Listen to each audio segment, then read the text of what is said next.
So let's get to it. Yeah, what's up, everybody? It's Heat Override, and I'm ready to bring the pain for you this week. I got a special guest. He's one of my flying casual buddies. His name is Wade. How you doing, Wade? Not bad, Rob. How you doing? I'm doing good. I'm doing good. It's been a good weekend and things like that. That was technology at its best, right? Yes, it was. Yes, it was. Uh, Gotta love it, man. I got my Darth Vader going. And stuff Nice. like that. So what you been up to this summer? Oh, man. You know what it's like working for the post office nonstop every day. Yeah, I know it. Like you got called in last week. That was crazy. Yeah, that was crazy. Yep. Although I did just have a nice little vacation up in the Poconos with the family, so can't argue about that too much. No.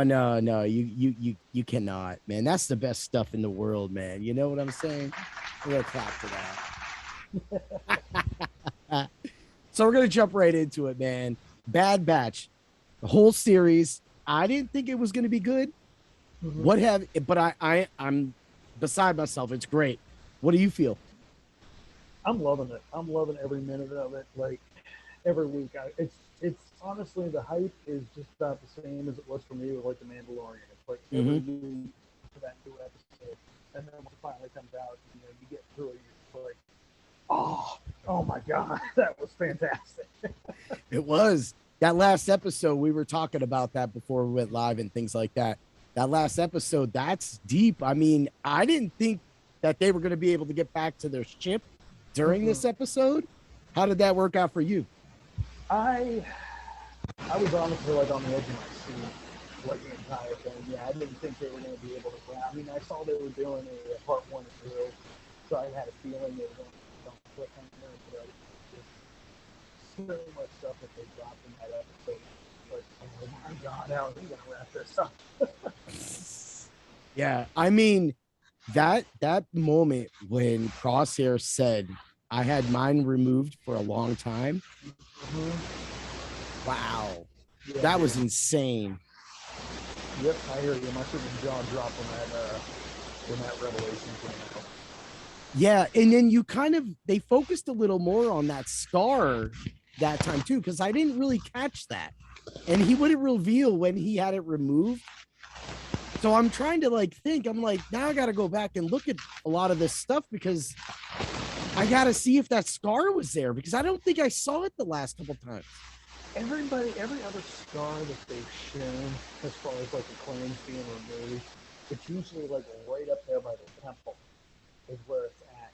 His Mhm. crosshair scar seems further back on his head. Yeah, So, it's no, like, mangled. yeah, oh yeah, yeah, absolutely. So I don't know if that accident might have affected it, or if he was taken out prior to that.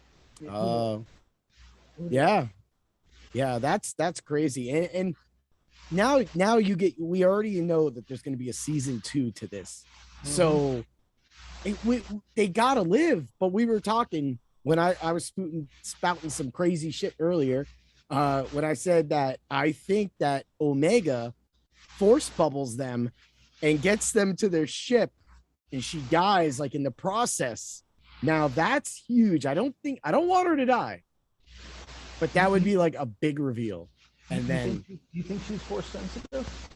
we have actually been looking at how that she must be in some way force sensitive because they've always wanted to protect Omega, and she's always said that she was a little different, but she's one of them. But Mm-hmm. when she was doing the battle table stuff, whatever. Oh yeah, yeah, Yeah, yeah. she was. I think she just knew things that was different. So on Flying Casual, we've brought that up a few times on the last episode that or last few episodes that we think that Omega is force sensitive, and we've speculated to where we think that Omega is the key to unlocking, like bringing back the Empire or something like that, so they could kind of experiment. But now I don't know. Yeah, all bets are off at this point. I mean, who knows where we're going to go from here? It is, and and that's something that's coming up too, because with the Kenobi show, we're gonna get live acting. So, what's your feelings on the Kenobi show? Oh, I think you already know my feelings on the Kenobi show, my man. I You know Obi-Wan's my boy. do. So yeah, I'm definitely looking forward to that. Getting to see Ewan McGregor back as Kenobi. I cannot wait. It's gonna be phenomenal. I gotta say, when we got you did listen to the last Casual Council, right? No, no, actually, I missed Oh, that. dude, I got a we, little behind, so I'll have to that's catch okay. We all do. Summer, up.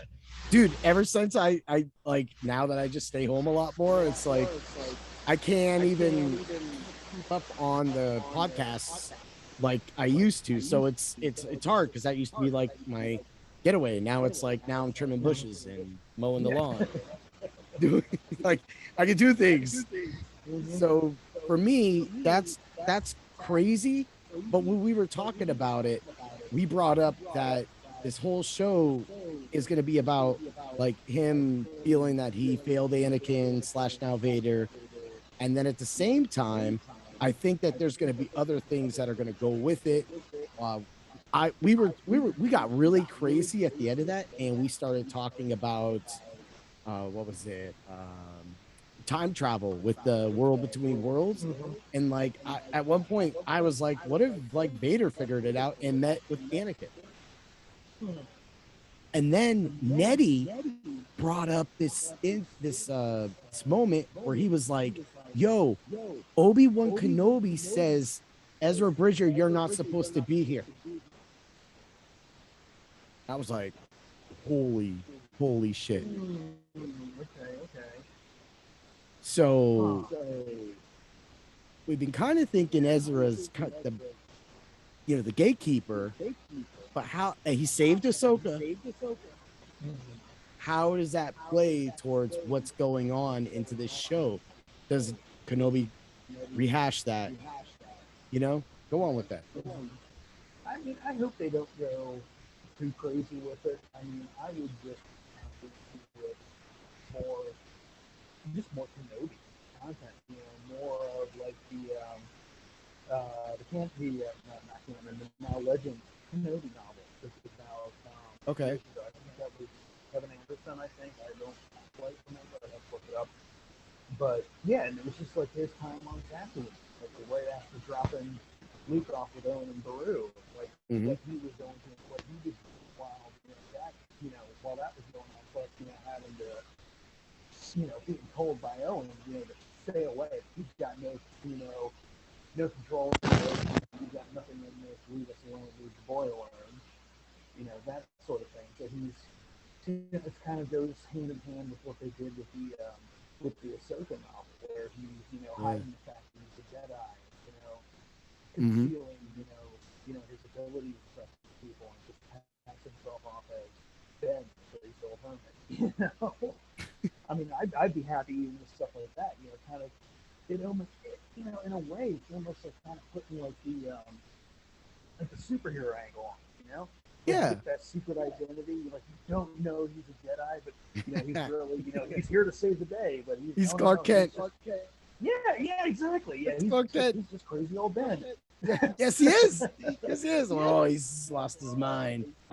But Mm-hmm. for me, like when I think I saw like a commercial for it. Maybe it was fan created. And they seemed that they were going to this whole series is going to be like him tormenting himself.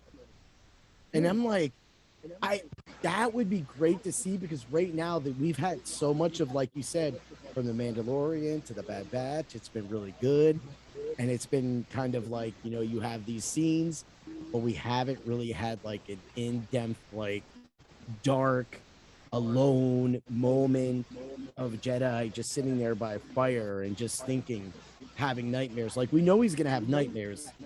So that to me says this series could be about torment.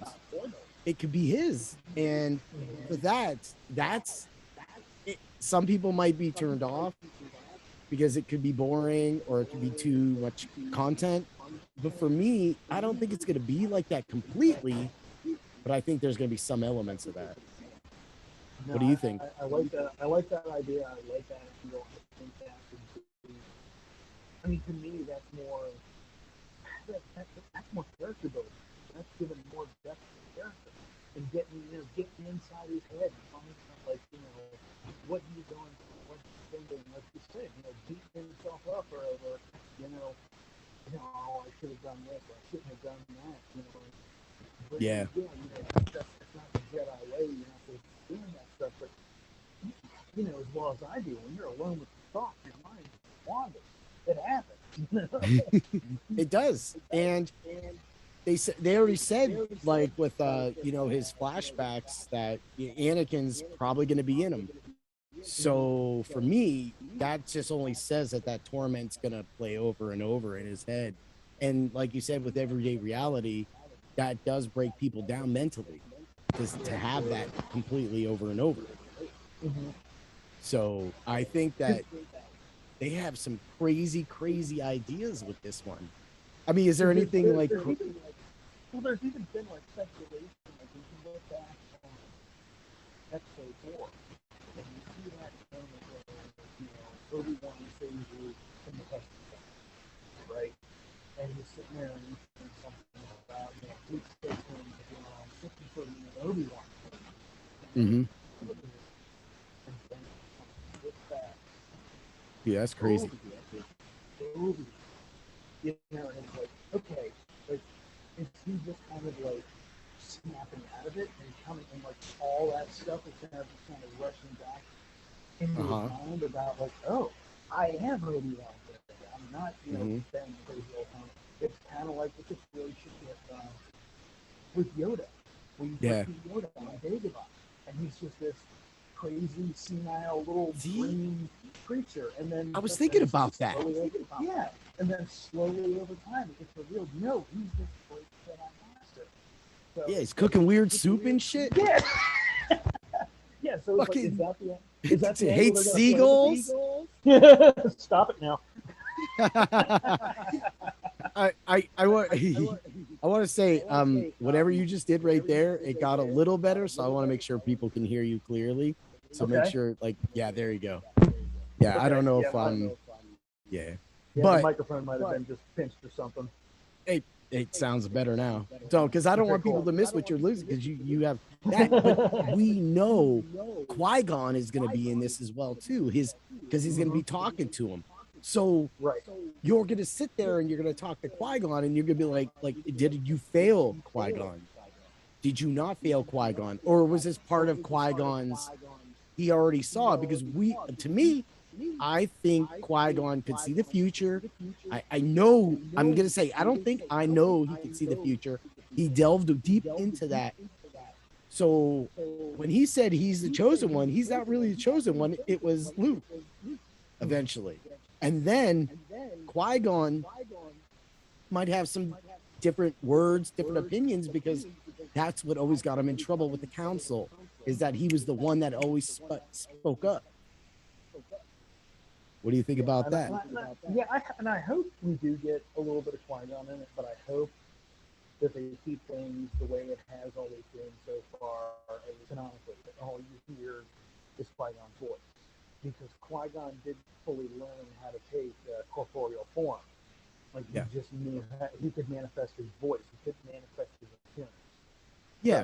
So I don't want them to, see things and end up bringing in, seeing full force goes Qui-Gon, because that's not the way it should be. But yeah, definitely. Yeah. I can picture it in my head, Obi-Wan sitting there in front of, like he said, sitting there in front of the fire, just like talking to the fire, and then all of a sudden you hear Qui-Gon's voice coming, like filtering in through the air or whatever. If that happens, like, dude, I can tell you right now, I'm gonna have chills. It's gonna be. You say he's a fire. That'd be dope as fuck, though. Mm-hmm. Oh, absolutely. So like what you just said there, like with the Qui-Gon and Obi-Wan, we hear all this talk about, being force sensitive, and then when you bring in Rey, and then you bring in Kylo Ren, and then how they were they were the diet. What? No, did I say that right? Yeah. Yeah. How are they? I think Obi-Wan and Anakin at first were the original dyad, but I think that maybe Obi-Wan and Qui-Gon were. And I think that maybe if we get, I don't want to say this, this is where I think the voice thing kind of comes into play, is that it would be nice to hear those thoughts go back and forth, because if you're not going to use a vision, then you're going to have that kind of connection through that. Well, did you read Master and Apprentice? Yes, I did. Okay, yeah. And that book was great because it really goes into like the connection between Yeah. Obi-Wan and Qui-Gon, and it goes into like their, I mean, I was amazed just reading that book. Right off That the book was bat, good. it gets into like the conflict between the two of them because Obi-Wan thinks Qui-Gon's going to abandon him to Yeah. go join the council. Mm-hmm. And it's just, we all know, that that's not the case, that doesn't happen because the book takes place before the Phantom Menace. Yeah. But it's once again, it's another one of those situations where it's nice to see that tension, that conflict, that character building. Yes. That's, to me, Given that when you bringing up Master and Apprentice, it showed, because even though they were so great together, it showed that like Obi-Wan always would do his duty. Qui-Gon was always going to do what he wanted to do. And even at the end, like I didn't know they were going to end that book that way, but when they ended that book that way, I was freaked out. I was like, oh no. I was like, they're burning him. This is, it just, yeah, how it all turns and tides into it itself is amazing.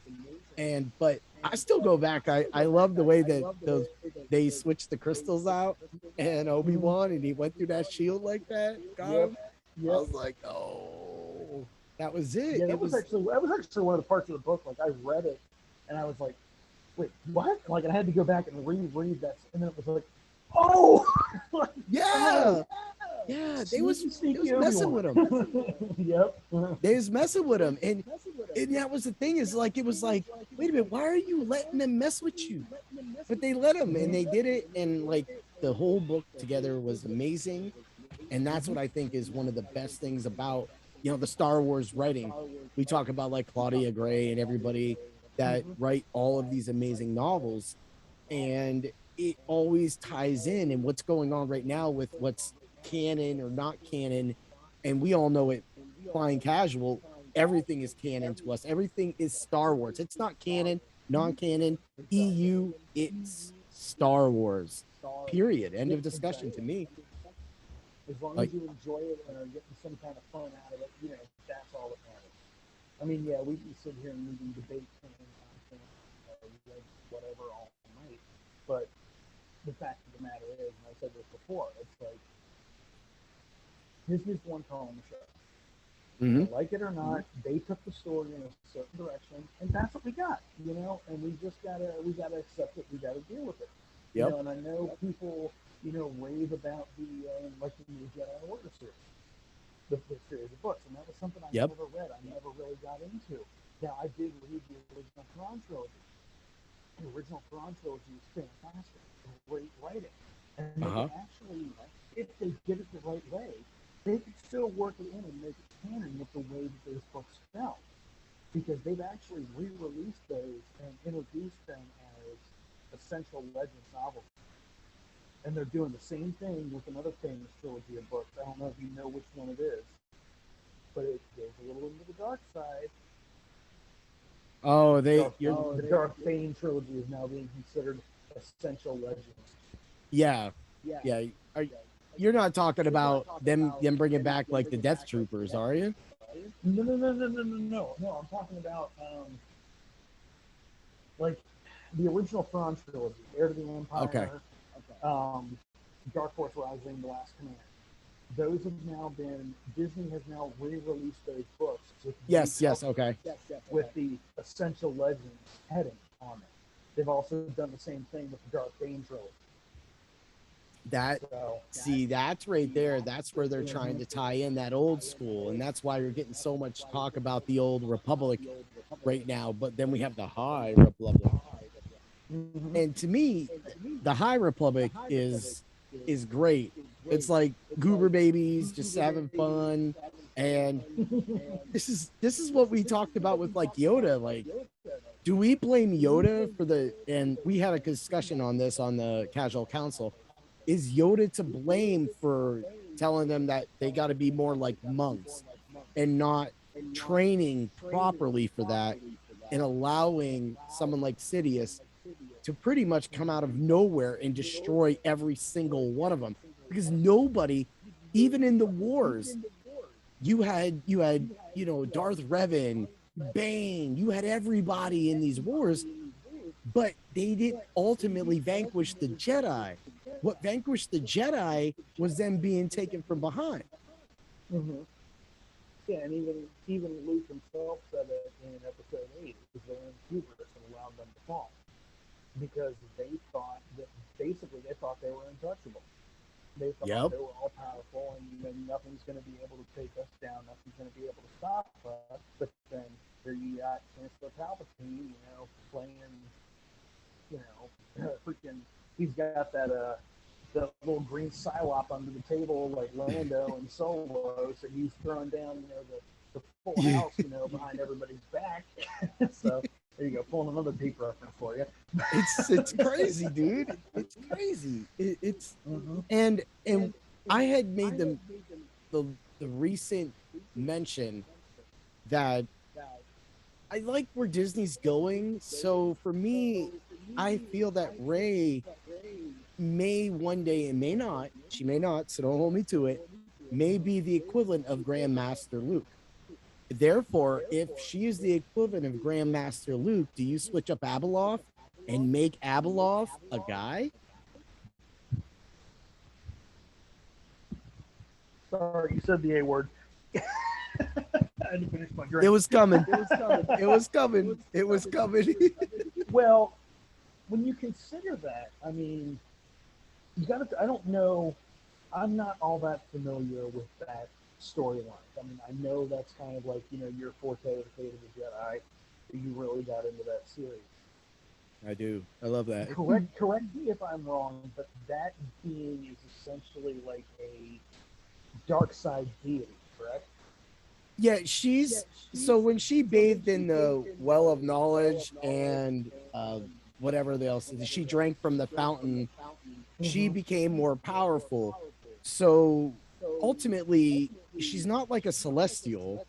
Mm-hmm. She became more powerful than the ones, and they only really allowed the ones to be in, was it Clone Wars, Mm-hmm. where Anakin struck them down and took care of that.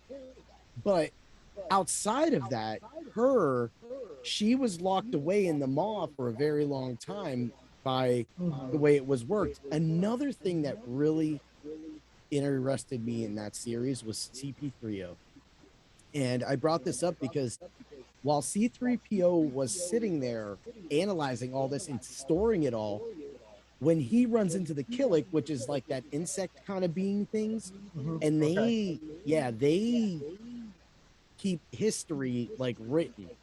So Mm-hmm. while they had that all written, C3PO, too much Abeloth. Mm-hmm. um he read a lot of those scriptures, and when he brought it back to light, he explained to them what was going on, that the Killick pretty much saw it all and have been pretty much like their timekeepers, just running the whole time. So that whole series, what got me going in that whole thing is, one, how it ended, because I loved Ben Skywalker. He was amazing. And that, the way that I could see him and Luke combined together and always be there as like the mainstay of that light.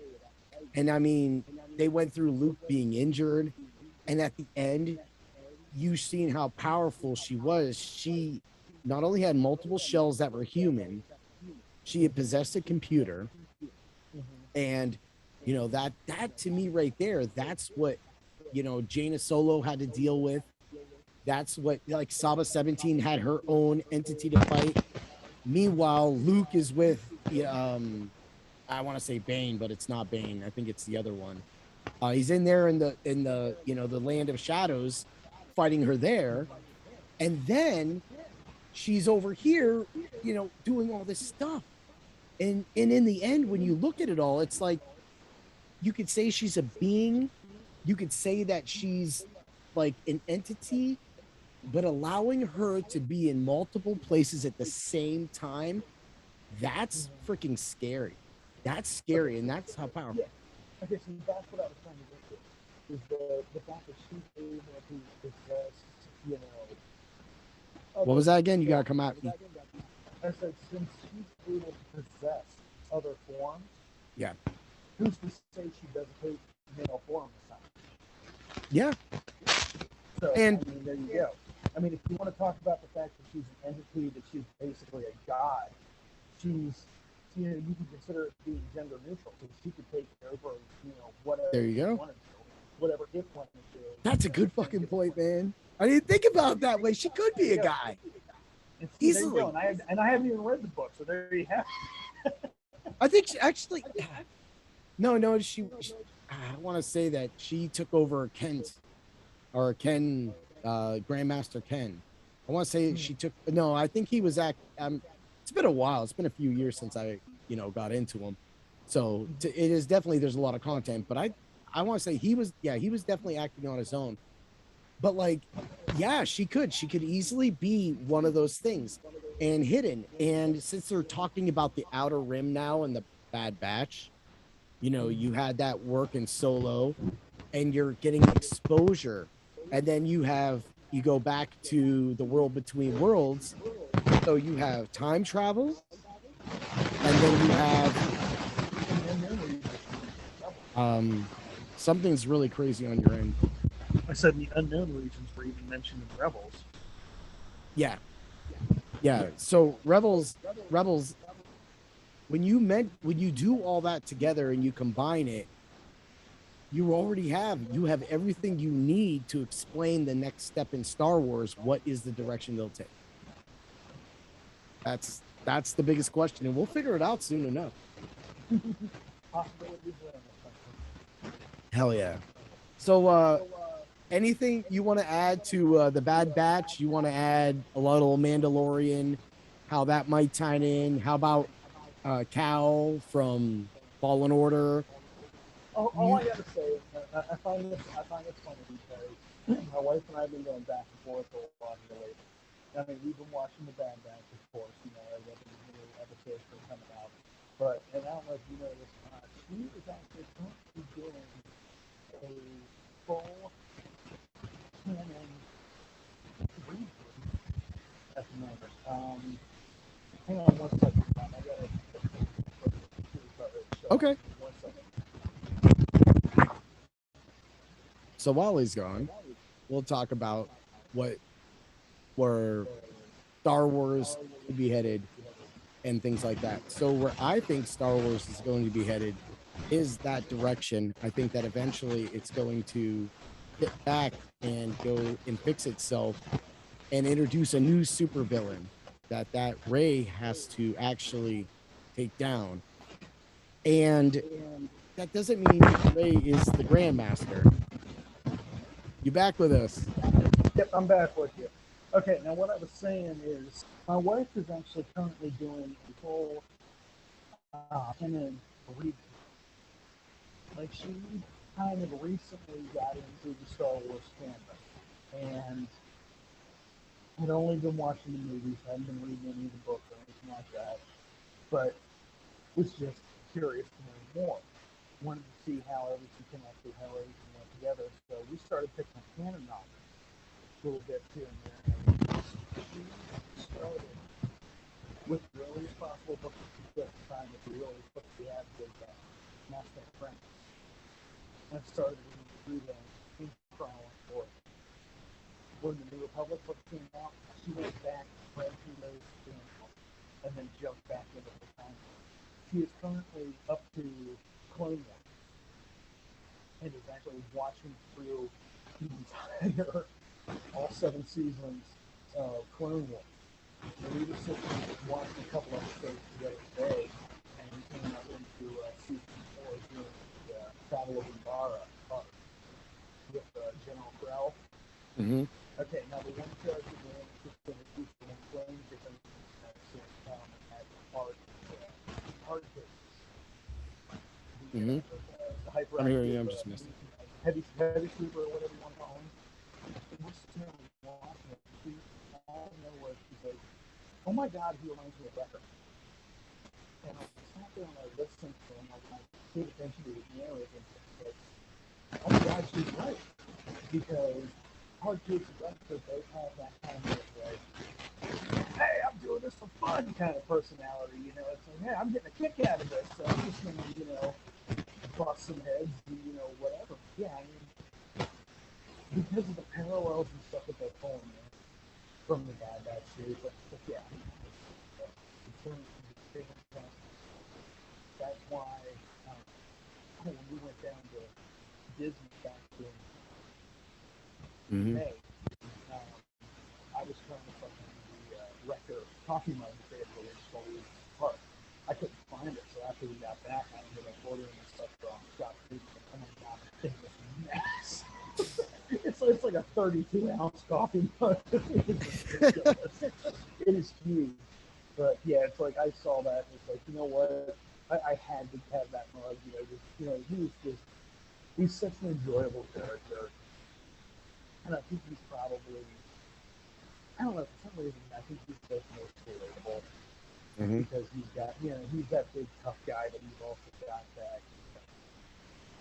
softer side to him that he only lets certain people see. So, I think we all can appreciate it. I think I think that that's it. All comes back to just loving the entire series and loving everything that they are doing. Like, I like the EU, Mm-hmm. but I'm not going to sit here and diss what I see going forward because I want to just be secluded to one universe. You know, when the Transformers evolved, people love Generation 1, Generation 2. They love that. When you get to the Beast Wars, it gets a little weird.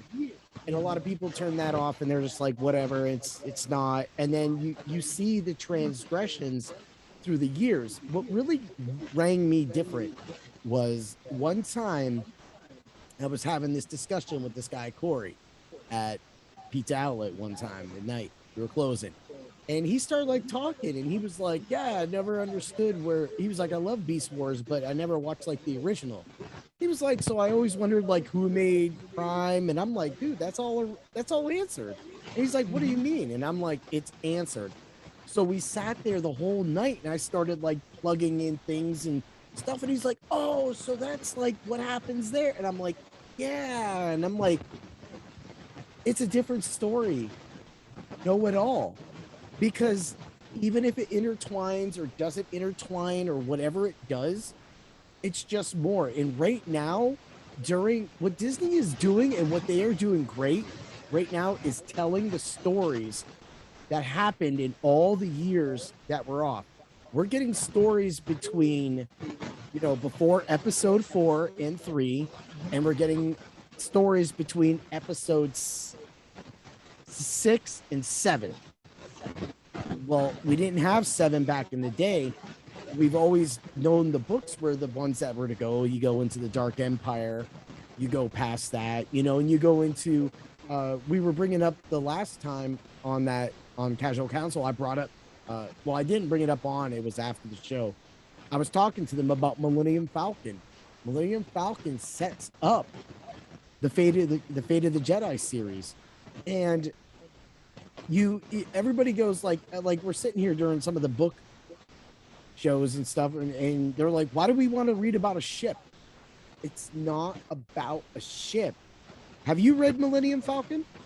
I own it. I have not read it yet, but I do have a copy of it on my book. Yeah, you gotta read it, dude. Oh, Because I'll get to it real quick. um what really set it up for me was the way it follows the ship's owners, and then the individual battles that a lot of those owners get put in. More so, of course, you get a lot of meat and potatoes in the middle. I'm not going to ruin that. But what I will ruin is is in the end you understand that the Millennium Falcon is a key, and they use that key on a certain planet to further the story. So you go through all these years, but this one planet and this one base can only be unlocked by the Millennium Falcon. And that to me says it's more than just a book, it's a standalone book, and it's also a key, and it shows that these things were thought of before Luke did anything, before Death Stars were happening. This was a plan in motion by people, beings in that universe that was used. So when people say Millennium Falcon, it's just not about the car. It's not about the ship. It's about the story. So what you're telling me is that the Millennium Falcon is more than UCI? Yeah, it's a key.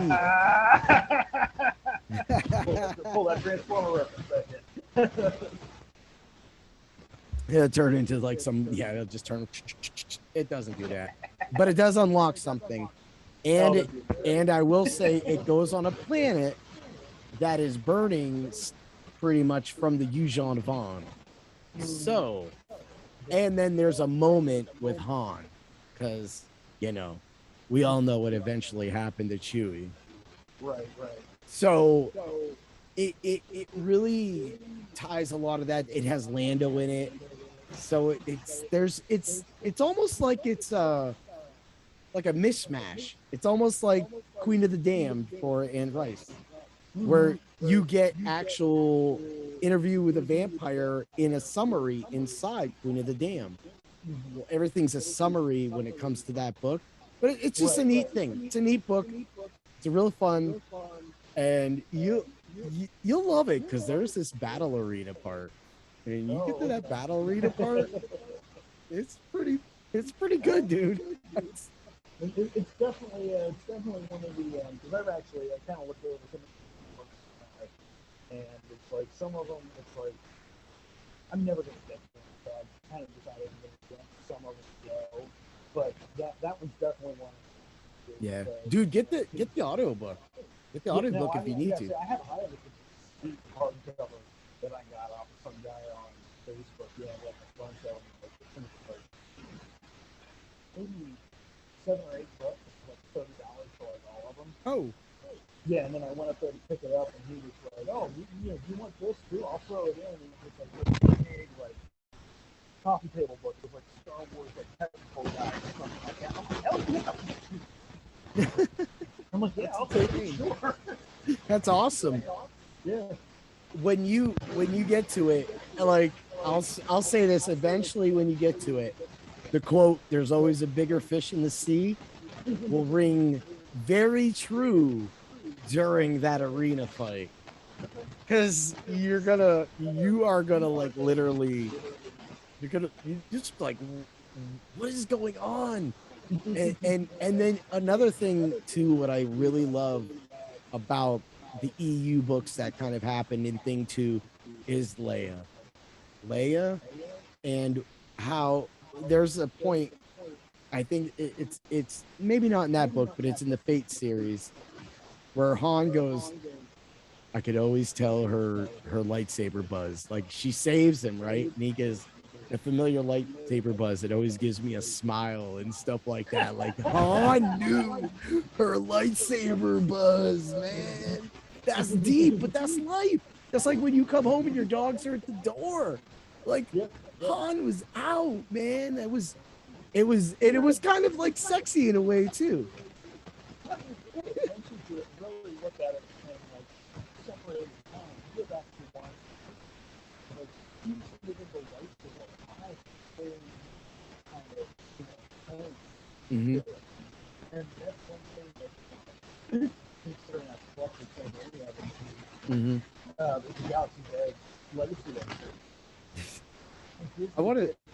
No, they did a it's like every single one like has its own unique sound. Like so you'll write up, say, Cody, and it's got like that, obviously it's a blue blade, but it's got that particular hand to it. But then you turn it on, you light up and Vader Mm-hmm. and I sent you that video of how they rinse it, and then it got that like a crackle to it. So it's like, yeah, I mean, I can get that with the same hot wet Yeah. the lightsaber. So yeah, it's like they overthrew the whole thing that has the same Mm-hmm. personality. It, it's a big part. Where is your mic at though? Because sometimes you bust out. Yeah, I don't know what's going on. I don't know if I got a short wire or what's going on. I mean, can you hear me? Yeah, I think what's it called? They it's you have some feedback a little bit. Oh, Sometimes okay. it bears you out. I got you turned up on my end because I can do that. So, I got you back. But I Okay. was like, man, he's got a lot of feedback. But I was like, I can hear what you're saying, but then sometimes it'll pop you out. Okay. But I know where everybody's getting everybody can understand where you're going with that. Okay, But cool. where we're going is that it's a great series. It's a great it's great everything. Star Wars is everything. But when we get over to the Marvel series, the Marvel now, that's a real crazy. So we had a lot of talk about Valentina, and I know you didn't see Black Widow, but the fact that they ended Black Widow with her, and the fact that they ended Falcon and Winter Soldier with her, the last scenes have her in it. And I know that's a spoiler. I'm not going to tell you anything, That's fine. but why? And I can tell. I got a theory. I got a theory, and I know for a fact you can talk to Scotty, and Scotty will agree with me 100% on it. They're set up, and the thing that they're setting up, I'm going to sum up in two words: Thunderbolts. I did I was when I was going to see who she's associated with, so I know that John Walker is the US agent. Mm-hmm. Correct. And then, I'm just going to say she was talking shit to Black Widow's sister. Mm-hmm. So, Well, I and think who from everything that I've read and everything that I've seen, the Black Widow kind of like, early that I understand, kind of like setting up Yolanda to become the Black Widow type character. yeah. It's even Black Widow, not something else. Hmm. But they already brought Baron Zemo back in with Falcon and the Winter Soldier. Yeah. Baron Zemo was the one who established the Thunderbolts in the comics, Hmm. and he went by the alias Citizen B. He Okay. had this whole like red, white, and blue armored kind of like outfit. But the whole thing with Thunderbolts was that they were supervillains who Yeah. were posing as heroes. They were posing as new heroes creating these new identities. But then by the end of things, by the time like the Avengers caught on to them and started like going after them and stuff like that, Hmm. the majority of the team basically kind of realized, hey, we like being good. We like being heroes. Uh-huh. We're gonna change. We're gonna turn over a new leaf, which Well, that separates completely the idea of the Thunderbolts from the Dark Avengers. yeah. Yeah. Because the Dark Avengers was always Norman Osborn did to basically pull the wool over people's eyes. Well, you raised so many good points with there because it's almost like the Suicide Squad. We're like, Mm-hmm. we know that they're Yes. bad, but we know that they serve a purpose. Mm-hmm. And I with the Red Patriot, was that right? Yeah. Iron Patriot. Yeah. And with him and being introduced into that movie and then going forward with what's going to happen, it's only setting up. I mean, right now everybody's talking about the multiverse. Mm-hmm. They need to remember, or if they haven't caught up, that Valentina is forming this as well. Mm-hmm. And I mean, because everything I see is multiverse, Spider this, it's Doctor Strange this, it's the Guardians of the Galaxy that, and it's all kind of working into itself. I think people are losing the fact that they ended the last two things that had to do with Marvel and that story with that being built up. And that is a big thing that is going to happen in the future. And it's something I'm not aware of because I've always been John Constantine, Vertigo, DC. Right. Kind of, it's going to happen. It's going to happen. Constantine's my dude, bro. Like he just I wasn't even old enough to buy those comics. And what ended up happening. I remember the story you told on that episode of you and Scotty about going in there and like your the guy at the comic book shop was like, yeah, I know you're not old enough, but go ahead. Yeah, it was like I already know, but he moved around. His guy's name is Tim, Gateway Comics. Don't go turn him in. I'm old enough now. But he was like, he to me was, he let that happen. And the first time I went, me and my buddy Dave were there, and so he buys the one, I buy the other one, and I didn't know what to think because I didn't know this part was even part of a series. I figured that out, not being the first comic I ever bought of Hellblazer, but I figured it out. But I was so confused. The writing still gets me. It goes, I could hear all of the vertebrae popping as he went for the candy, and it showed this dude biting his dick. I'm like, oh my god!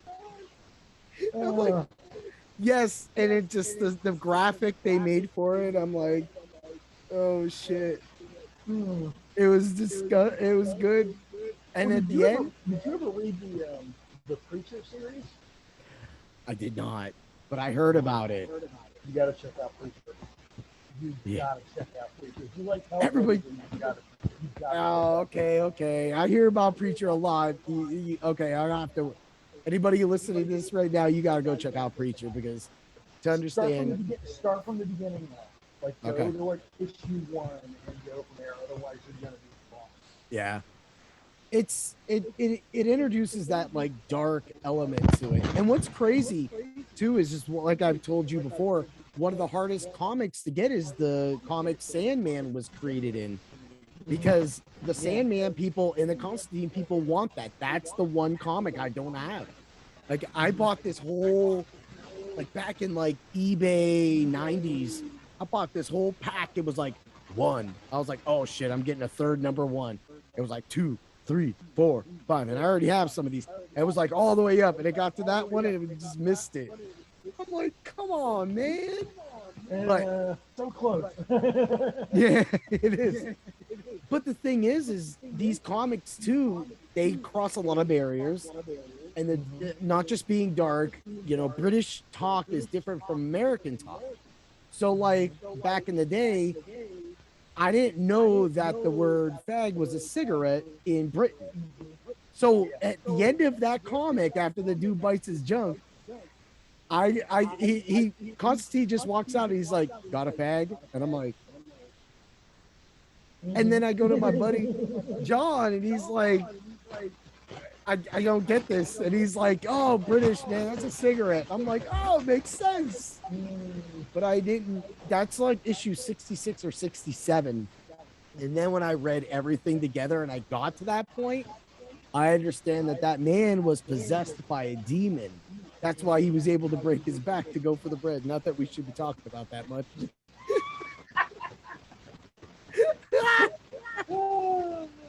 I don't even care. This is crazy. Here's Vader.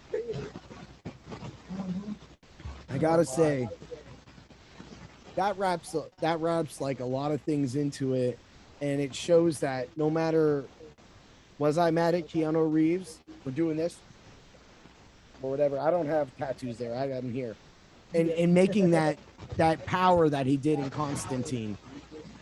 I will say the series was amazing, and I enjoyed the movie, and I think I got like the whole, like what you're talking about, like the thing with the forearm. Yeah. I mean, I get it because it's like he was piecing together a symbol. and that was where the power was in that symbol. But once Yeah. they separated, like it wasn't the danger, but bringing it together was what brought power. It made a lot of sense and Yeah. going in that direction with him. And I'm really curious because this whole HBO trying to redo this, Mm-hmm. I can only imagine because that is how it should be done. Because like I've told you before, Constantine always fucked over the devil because they separated the devil and Lucifer. They were on their own little thing. So he'd fuck him over all the time. And he would just like, psh, right? And he would always flip him off. And this one time, the devil actually was like a man for a minute. But when he was a man, he was still like 6'10" and like just built as hell. And then like someone would slap him and he never felt pain his entire life. So he's like, ow, so he'd be like a big bitch. And and at the end of the series, the devil, because the devil got to be back to being the devil, and he goes, "Hey, John," and John turns around and looks at him, and he goes, and I'm like, it's in reading history, I don't think there's a better like touche than that. There's when he flipped John Constantine off, that was like issue 100, man, or something. I just was like, oh, good, he fucking did you like me or like you, like you. It was insane. I couldn't believe it, but it was well played. It was good, and that's what a lot of these things are going. So flipping back, I want to get back into the Marvel a little bit. Mm-hmm. You did watch Loki, right? Oh, yeah, absolutely. Yep. Ooh. I didn't. I didn't want to like girl Loki. I didn't want to like Sylvie, but then Sylvie was the Enchantress, and they combined it a little bit, which I think Yeah. that might piss some people off. Mm-hmm. I liked it. I thought it was. I I thought it was great too. I was a little pissed she stabbed that King because Mm-hmm. I knew that the next King, when he said, "You should be happy I'm here," because you don't want to meet the other versions of me. What I mean, word for Mm-hmm. word, whatever it was. Yeah, you don't want to meet my variant or something like That right there was like, yo, that. calm the Oh, fuck down. did you catch the thing at the very end Yeah. when Loki got back to the TVA and he was talking to Canadian, and then it Mm-hmm. panned out and it showed that statue, and that statue was just Kang standing there in that pose with like his hands Yes. behind his back, and it's just like, oh, like, oh shit. Yeah, because it wasn't no three. It wasn't no robots created. Like that dude was funny. He'd just be out there be like, oh yeah, it was great. Right. And then like now you got some mean motherfucker that's gonna just eat your shit. Like literally, he gonna fuck you up. And it's and like one thing diving into this and all the Kang and then God, God Doom, and all these things that come together. One thing I did notice that they said a lot, they said that everybody can beat everybody. It just depends on that certain situations. So you just ruled out Kurt Russell's character, but Yeah, you know, yeah, ego. ego. You just ruled him out. Like he could just be beat up by Captain America over here, but then ego over here could whip up Captain America. And it combined a lot of things together for me that was like, okay, I understood it. But then the one thing it kept coming back to is it said still, even God Doom was scared of Mr. Fantastic. Like it's is it intelligence driven? I Because a think so. man's you go on. Yeah, I think that's what it is. Because Doom and Reed Richards were always rivals. They were, I wouldn't say they were like roommates in college or something like that. They knew each other Yeah. way back then. And like they were always like in competition with each other. Mm-hmm. So, yeah, it's like Doctor Doom is like the Lex Luthor to Reed Richards. You know what I mean? Yes. So it's like they're the arch enemy to each other. Yeah. So Except God Doom is like way more powerful than Lex Luthor. And that's the thing a lot of people don't understand. That's like if you go back to DC Universe, the game, the video game, the online game, you watch the beginning of that. The one person who actually makes the sense is when Luger, good old wrestling, Luther goes, "This is our future if we keep doing this." And it took him to take a step back to understand that that was going to happen because the ultimate enemy came from above. And that's what that's what that game kind of set up in a way, which I thought was really cool. Because again, even though I was Constantine, like metal bands and with my friends, we all had our guys. I had Constantine and Rob Zombie. This guy was Anthrax and Judge Dredd. This guy was Marvel. And, it was a big thing to have your thing. And ironic that you brought that up because Anthrax did do a song about it. So there you go. Dredd's a badass too. But even then, Judge Anderson. For those who are wondering, the song is called "I Am the Law." I am the law. Yep. Look it up. And they want to hate on the Sylvester Stallone movie, man. The way he was like, I am the law. I am the law. Yeah. It just worked. It was just like, fuck. It's good. But I'll say the remake of Dredd was fucking dope too. Oh, was it? I haven't seen it yet. Oh, dude, you gotta see the remake to Dredd. Okay, I'll check it out. Oh, dude, you will love the cinematics. You'll love I'll tell it. you what, I've been wanting to go back and rewatch the Blade movie. Oh, with Wesley Snipes. yes. Those were fantastic. Oh, dude.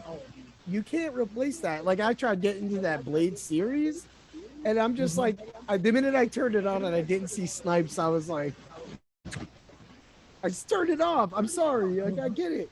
Like, but I like the way that a lot of these things tie in together, and regardless if it's a comic or a movie, yeah, I know that Masters of the Universe was complete shit.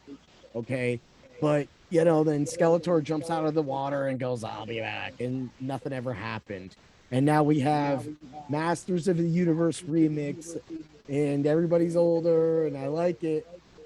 But what ties all together is it keeps people like us always wanting more. And I sometimes can't understand why the other people are just like, out, not my stuff.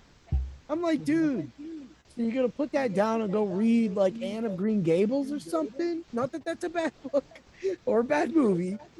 I will. I'd rather watch The Secret Garden, but whatever. That's just me as a person. I'm sorry. I'd rather read The Secret Garden than Anne of Green Gables. Sorry about your luck. Yeah, I don't know who wrote that shit, but yeah, probably the same person, ripping on the same person. But it just, to me, it just isn't. Even Flowers in the Attic, like that, you couldn't have played any better. You read the book and you're like, oh, it's some fucked up shit. But when you see the Amos coming, the absinthe or whatever coming through their nails like that, and they're like, that's fucked up. And to me, that's what always needs to be told, and that's what Marvel, that is what Star Wars, and that is what Disney is trying to do. Is they're trying now.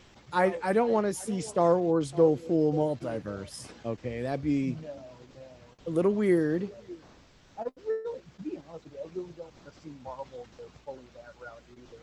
I mean, I can understand maybe dipping their toe in a little bit and kind of it, but the whole multiverse thing, alternate realities, like that's the shit that always got DC comics in trouble back in the day.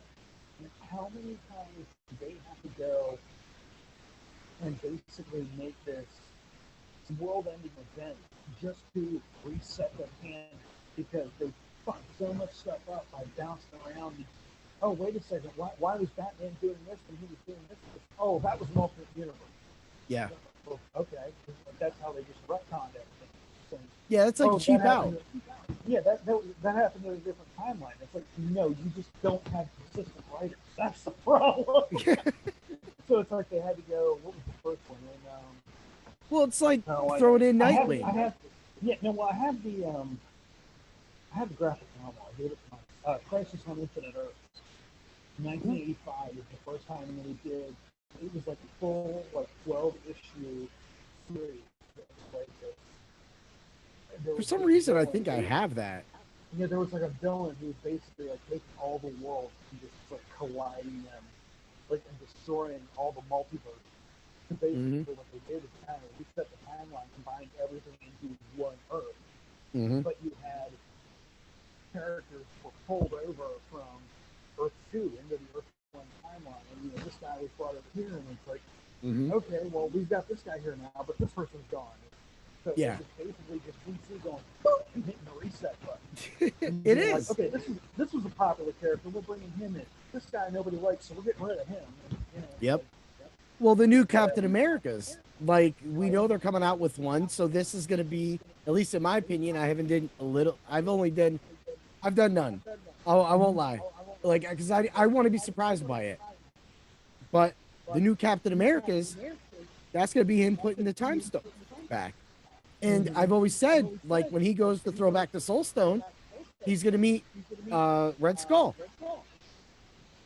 So how's that go down?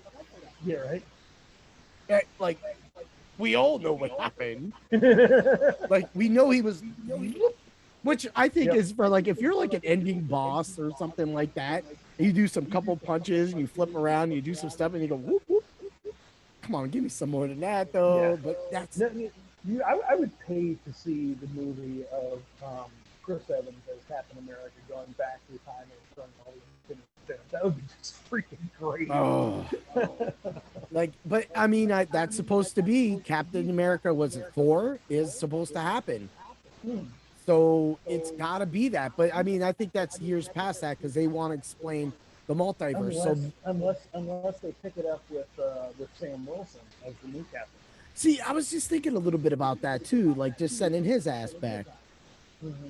But then like it would throw things off, but I think that it would really work right now because Sam is in it. And I think if anybody deserves to go back right now, it's him. Mm-hmm. So let's see that movie. Let's go forward with that. That would be cool. Totally Dude, cool. how dope was that new costume? That was so sweet. Like the fact that he's not a super soldier but was able to fight them because he was exposed in the series, Mm-hmm. but at the same time he showed his weaknesses. Once they take his wings, then you have a whole episode about him learning the shield. That right there shows that he's developed into what he needs to be.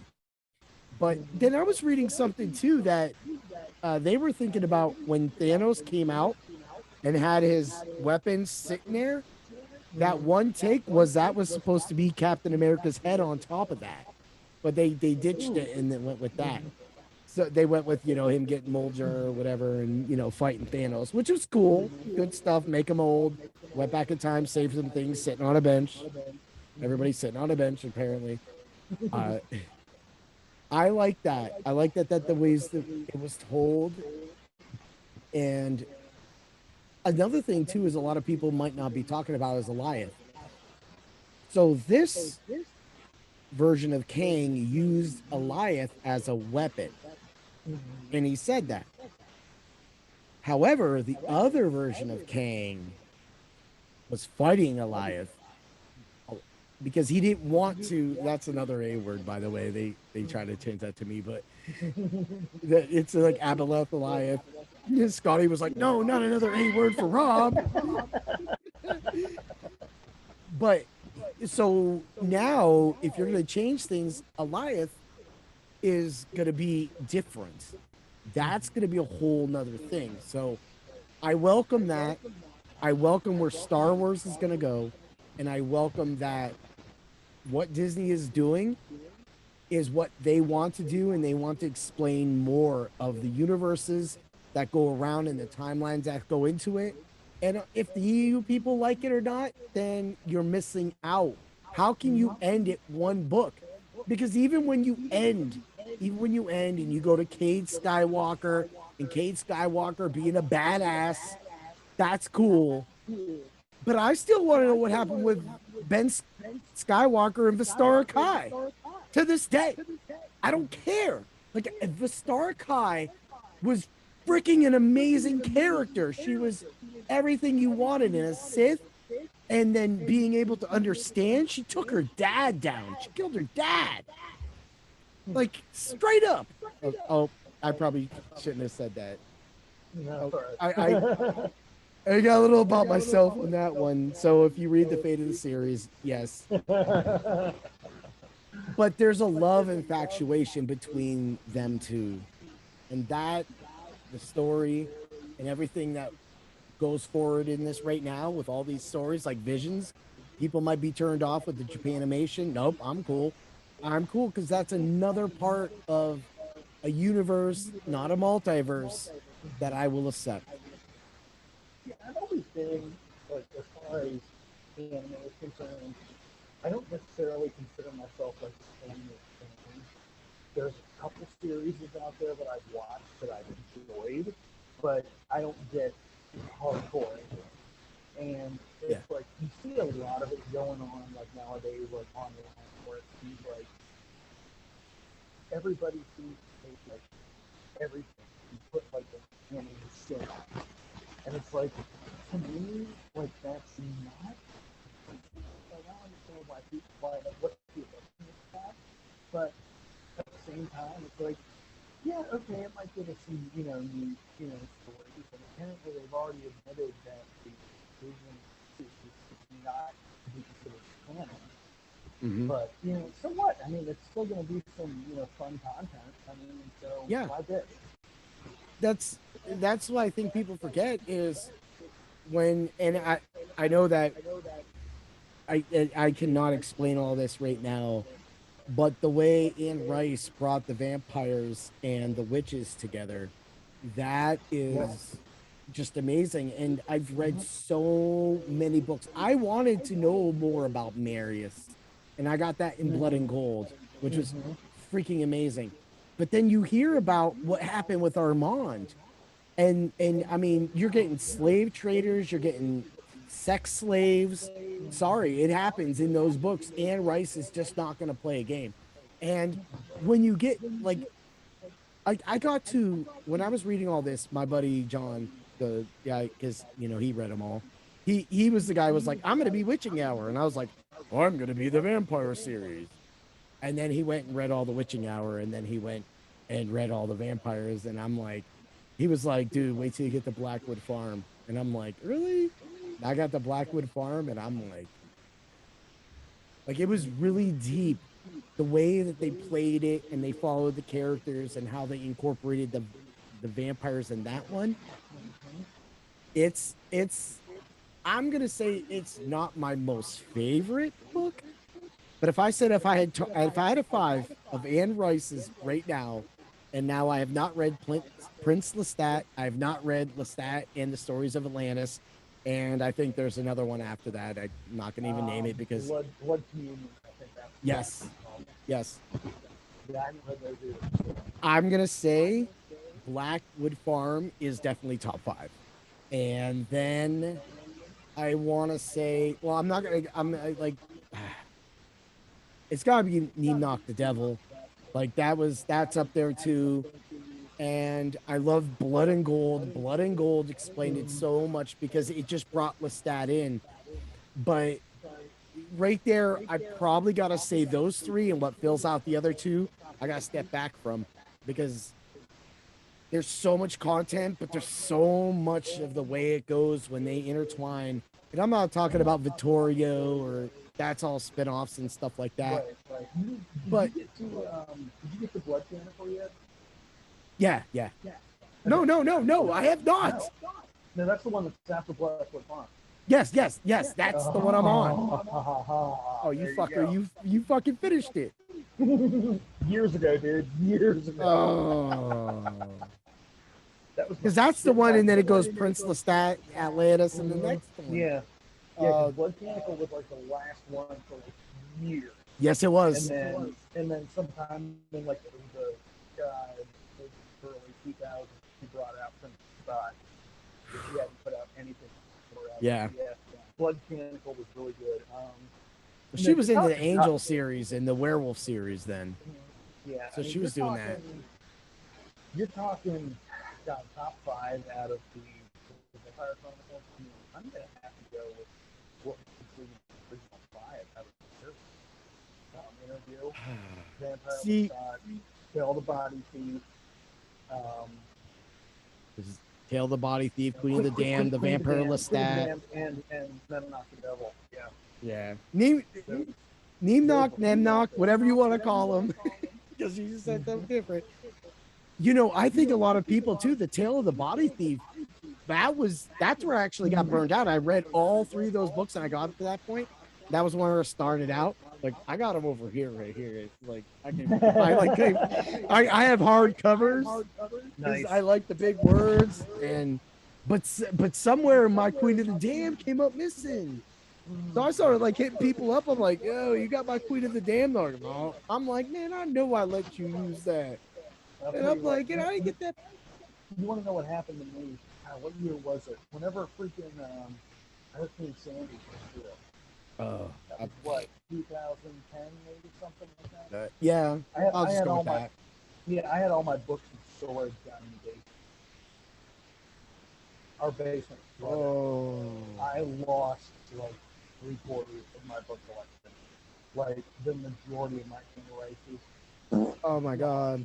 I But lost that's like what half. I lost that's what like just half happened my to that dude, Yeah. my dude Josh, that I've been Yeah. putting out. He had all those. His apartment was completely flooded, 4.5 feet of sewage water. Went through and wrecked 600 Nikes. It was wrecked. It wrecked all of his games. The only things that survived were like things that were like 5 feet and above. So he had like Mario trash cans from 1984. He had he had games like Little Samson. He had that. That's like a $2,000 game. He had that done. Like he said, he tried to save everything, and it soaked everything. He said what was more fucked up was the county came through and they condemned the buildings, so they would lock it down, so they couldn't go in. So they started breaking into the buildings to get in there to get his shit. And so, yes, yeah. And even when we went up last time, 2 weeks ago, you couldn't even take that road. It's still that fucked up. Like he lost everything. He was at his video game arcade place and he started getting fucking like water happening there and shit. And he was like, when he went home, his dog was in a cage because he was doing crate training. And he was like, I'll never put my dog in that again. And like, dog lived. And he lost a lot. Like, just the Nikes alone, 600 pairs of Nikes. He had over 1,000. He's regaining it. A cleaning company was like, "We got you." So he's like getting some of that back. But he lost his kids' PlayStation 5s, lost both of those. He lost just when I saw that. If you actually here's what really sucks because me and him talked about it. If you go watch the Toys from Low episode and you watch just that for like what it's like in the first 20 minutes, maybe minute 13 or 12, he does a full walkthrough. That's all gone. And when you see it, you're gonna be like he had what was it, the Jetsons or something video game? It was straight CIB'd. Like, dude, it's not even funny. But what happened to you and what happened to him, and he didn't have flood insurance either. He had everything else but flood. It hurts, man. Yeah, it was rough. I mean, I was able to get some of them back. Yeah. Luckily, going and finding people on my Facebook marketplace Find some deals. But yeah, I found some stuff. So I was It's able awesome. to get the majority of it, like most of the races back, and the majority of the things that I lost too. Yeah. That's all good. Hey, sometimes that's why but then I read a story where a guy thought that he would keep all the stuff in the attic and then a tornado came through, ripped his attic roof off and took a 1954 Mickey Mantle with it and all of his comics and all that shit. Mm-hmm. So I don't know. Moral of the story: maybe cover the insurances and make sure you might have some like talk because I brought all my video games. Some of my stuff's right over there now. All of them. I've the pictures that up. I brought all my games back downstairs too because they're on my second level. Not because a tornado is going to come through Erie, which that's not going to happen, Right. but hopefully not. Yeah, But right. at the same time, it's great. So, all right, man, we've been kind of running this for a while.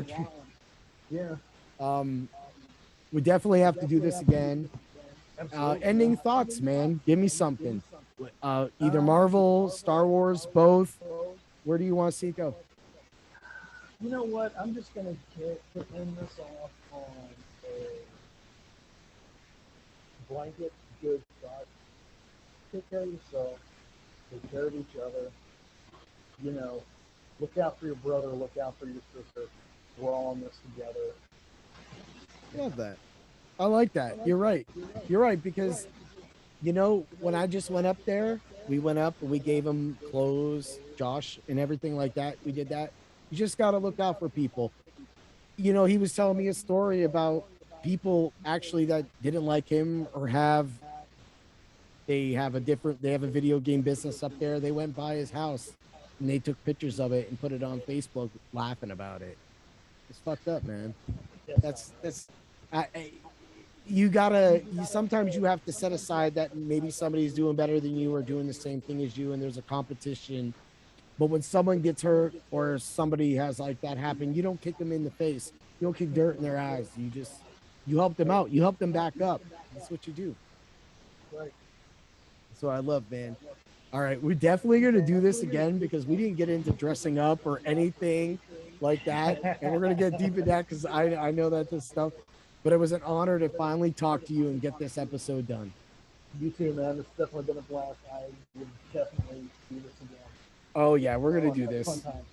and I'm going to end it with some music, and then we're going to talk for a few seconds after that. So let everybody know when you always have something in life, no matter what, if you like the EU, if you like the Star Wars, if you like the, oh yeah, let me, If you like those cool little things called the comics, it doesn't mean you have to stick in one lane. Dig it? Yeah.